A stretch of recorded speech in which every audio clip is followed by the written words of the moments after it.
এই পৃথিবীতে বিদ্যমান প্রতিটি মানুষ এখনও এটা মনে করে যে কোনো মানুষের মধ্যে এমন কি ছিল যেটা বেরিয়ে যাওয়ার পর সেই শরীরটি একটি লাশে পরিণত হয়েছে। তবে মানুষের মধ্যে বিদ্যমান এখনও একটি বিষয় রয়েছে যার নাম আত্মা।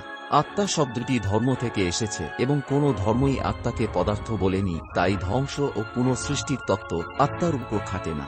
এই আত্মা ও পরমাত্মা সম্পর্কে জানতে হলে এই ভিডিওটি পজ করে আমার আগের ভিডিওটি দেখে নিন, নইলে এই ভিডিওটি দেখে কোনো কিছুই বুঝতে পারবেন না।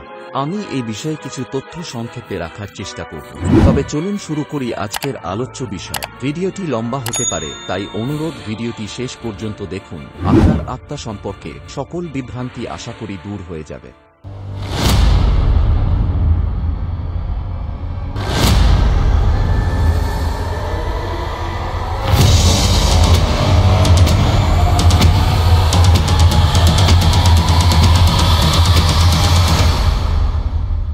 আমার মতে নিরামিষ শব্দটি সব জায়গা থেকে বাদ দেওয়া উচিত, কারণ প্রত্যেক ব্যক্তি প্রতিদিন শাকসবজি ও সালাদ আকারে না জানি কত আত্মাকে চিবিয়ে খায়। সর্বোপরি যদি আত্মা পুনর্জন্ম লাভ করে এবং তাদের কৃতকর্মের ফল ভোগ করে থাকে, তাহলে আজ অসৎ মন্দের অবসান হওয়া উচিত ছিল। কেউ চুরি করে ধরা পড়ে শাস্তি পায়, কেউ কাউকে হত্যা করে শাস্তি পায়, জীবনের মূল্যবান সময় জেলে কাটায়, অনুতপ্ত হয় এবং লজ্জিত হয়। ধরেই নিলাম পরের জন্মেও তার শাস্তি হবে, আর এসবই তো সৃষ্টির আদি থেকে চলে আসছে। তাই আপনি যতই গণিত করুন না কেন, যা অসৎ মন্দ তা কমে যাওয়া উচিত ছিল, কিন্তু মন্দ বেড়েই চলেছে।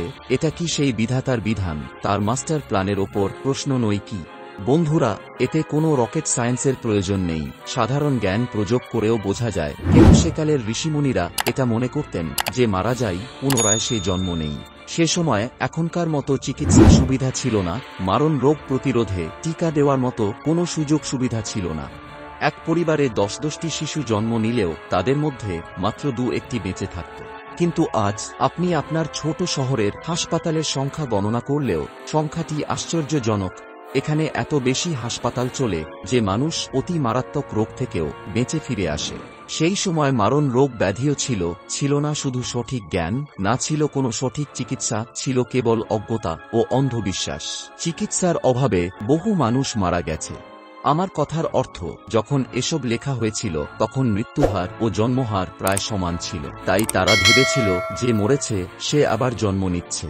সে সেটাই লিখেছিলেন যেটা তার মনে হয়েছিল।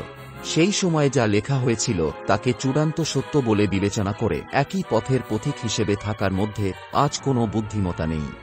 আজ মানুষ মৃত্যুর হার তো কমিয়েছে, কিন্তু সচেতনতা ও শিক্ষার অভাবে কিছু দেশ জন্মহার নিয়ন্ত্রণ করতে পারছে না, তাই আজ জনসংখ্যা বেড়েই চলেছে।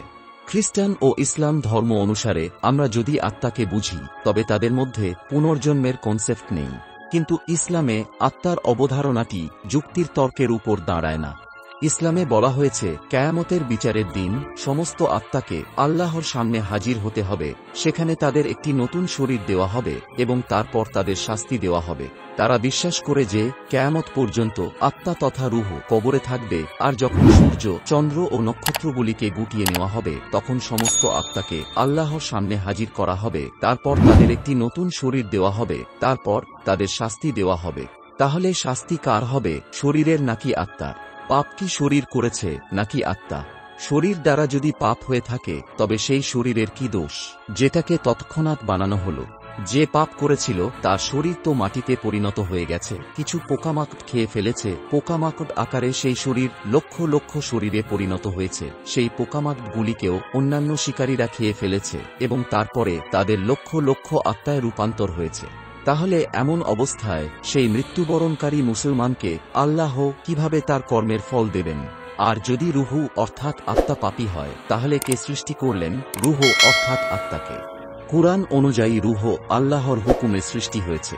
রুহ যদি আল্লাহর হুকুমে সৃষ্ট হয়, তাহলে সেই রুহকে কিভাবে চিরস্থায়ী বলা যায়, যা অনন্তকাল জান্নাত বা জাহান্নামে থাকতে পারে? যদি ধরে নেওয়া হয় যে রুহর সৃষ্টি হয় কিন্তু বিনাশ হয় না, তাহলে আজ পর্যন্ত এত রুহ তৈরি হয়ে যেত যে জান্নাত বা জাহান্নামে কোথাও তাদের জন্য জায়গা থাকত না।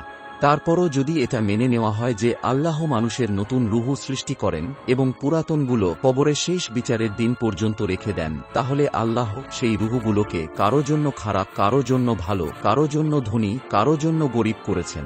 কাউকে সুন্দর, কাউকে কুৎসিত, কাউকে দুর্বল এবং কাউকে অসুস্থ করেন। কেন আল্লাহ মানুষের সাথে এমন বৈষম্য করেন যেখানে নতুন রুহের কোনো পুরনো রেকর্ড, খারাপ বা ভালো মন্দ নেই? এখানে আদালতে একমাত্র আল্লাহই দাঁড়ায়। তিনি ফেরেশতাদের মতো মানুষ সৃষ্টি করতে পারতেন যাদের মধ্যে শুধু নেকি ও আল্লাহর ইবাদতের চিন্তা আসত এবং মানুষ খারাপ চিন্তা থেকে দূরে থাকত।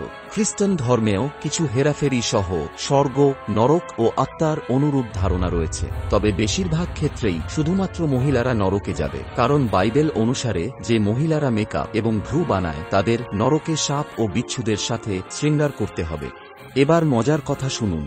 কে আল্লাহর সবচেয়ে কাছের? মৌলবী। বরের সবচেয়ে কাছের কে? পাদরী। ভগবানের সবচেয়ে কাছের কে? কোনো পণ্ডিত, পূজারী ও আধ্যাত্মবাদীরাই তো হয়ে থাকে, তাই না? এই সমস্ত লোকেরা জান্নাত, স্বর্গের সমস্ত শর্তাবলী পূরণ করে, তাহলে কেন তারা হাসি খুশি সেখানে যেতে পারে না? যে কোনো কথা প্যান্ডেলের মঞ্চে তাদের এই প্রশ্নটি করতে ভুলবেন না। এবং আমার সকল প্রিয় বন্ধুদের কাছে যারা নিজেদেরকে আস্তিক বলে, আমি তাদের জিজ্ঞাসা করতে চাই যে আপনি যদি স্বর্গ এবং নরকে বিশ্বাস করেন তবে আপনিও কি সেখানে যেতে চান?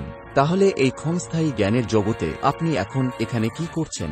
আপনি যখন অসুস্থ হন কেন চিকিৎসা করান? কেন সেরা ডাক্তারের কাছে ছুটে যান? এটাই তো আপনার স্বর্গের প্রস্তুতি। কেন ফেরেশতা বা যমদূতদের এতক্ষণ অপেক্ষা করান? সত্যি কথা হলো, আপনারা সবাই এই সব কিছুতে বিশ্বাস করেন না। যদি করতেন তাহলে বলার আগেই স্বর্গে কেটে পড়তেন। শুধুমাত্র 1% ভয়ের কারণে অধিকাংশ মানুষ আস্তিক হয়ে রয়েছে। কারণ যদি স্বর্গ নরকের কথা সত্য হয় তাহলে আমি তো লটকে যাব। শুধু কল্পনা করুন, ফেরেশতারা একটি বাস নিয়ে বাইরে দাঁড়িয়ে আছে এবং আপনাকে যেতে ডাকছে। আমি নিশ্চিত তারপরও আপনি যেতে চাইবেন না। আমি দাবি ঠুকে বলতে পারি কেউ যেতে চাইবে না। সবাই এটাই বলবে, এখন নয়, এই জীবনটা আরও একটু বাঁচতে দাও। অনেক বাকি আছে, অনেক কিছু আছে যা করা হয়নি।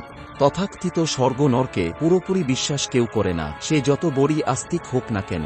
সেখানে কোটি কোটি আত্মার জন্য একটি ঈশ্বর আছে, কিন্তু এখানে আপনিও কারো জন্য ঈশ্বর হতে পারেন। কেউ আপনার পৃথিবী, কারো পৃথিবী আপনি এই পৃথিবী জানেন।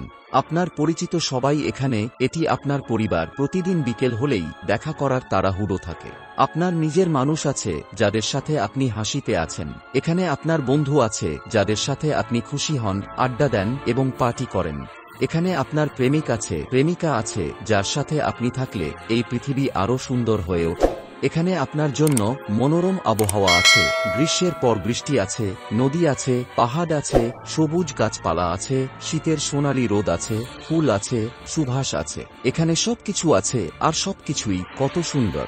আমি শুধু বলতে চাই, পৃথিবীর এই শতভাগ সত্যকে আপনার 1% সম্ভাবনার নামে হারিয়ে ফেলবেন না। এ জীবনের পর আর অন্য কোনো জীবন নেই। যদি থাকে তবে তা কে দেখেছে? এ জীবন স্বাধীনভাবে বাঁচুন। বন্ধুরা, এই পৃথিবীর আনন্দ কোনোদিন পূর্ণ হবে না। এই পৃথিবী এখানেই থাকবে, কিন্তু দুঃখের বিষয় আমরা থাকব না। আজ এই পর্যন্ত, দেখা হবে নেক্সট কোনো ভিডিওতে। ততক্ষণ পর্যন্ত ভালো থাকবেন, সুস্থ থাকবেন। জয় হিন্দ, জয় ভারত, জয় মানবতা।